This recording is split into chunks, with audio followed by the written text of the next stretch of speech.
You settle for things you hate, not because you were weak, but because survival leaves you with no choice. Some people stay in jobs that drain them and places that crush them. Why? Because freedom has a price. And money, whether people admit it or not, buys options.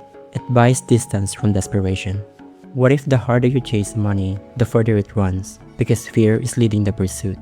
Fear of being broke, fear of falling behind, fear of not being enough. And the harder you chase from desperation, the further freedom seems to run.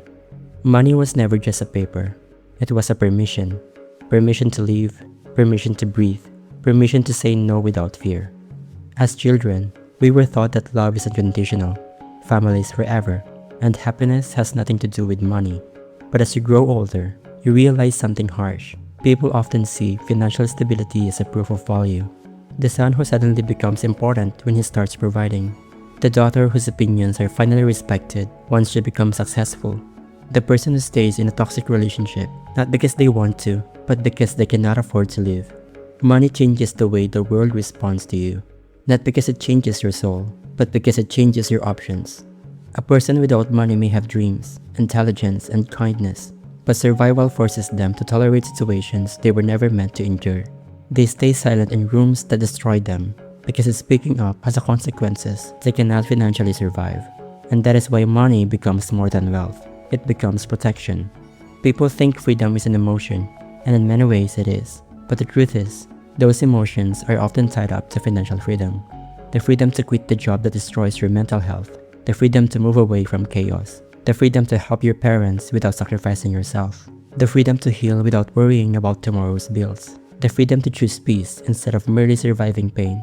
Money cannot buy genuine happiness, or money can buy genuine happiness. But lack of money can trap people in suffering they could have escaped.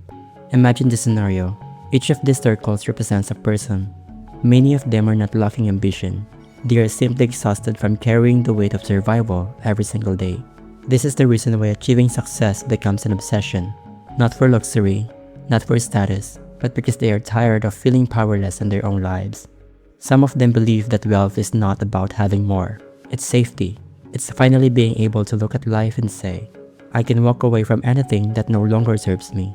And perhaps that is the deepest form of freedom. The ability to choose what stays in your life and what doesn't. While others see wealth not as freedom, but as a temptation that changes who you are. They argue that gaining wealth requires abandoning your identity or selling your soul.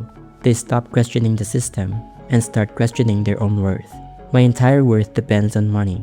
That sentence sounds simple, but hidden inside it is one of the worst beliefs a person can carry.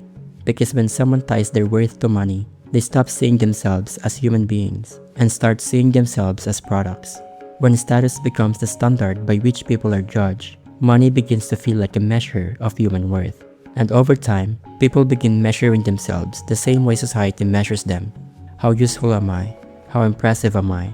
How much do I have compared to others?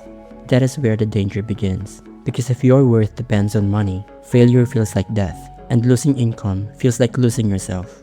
You stop chasing wealth for freedom, you chase it for validation. Money can buy comfort, but it cannot answer the deeper human question. Am I enough without all of this?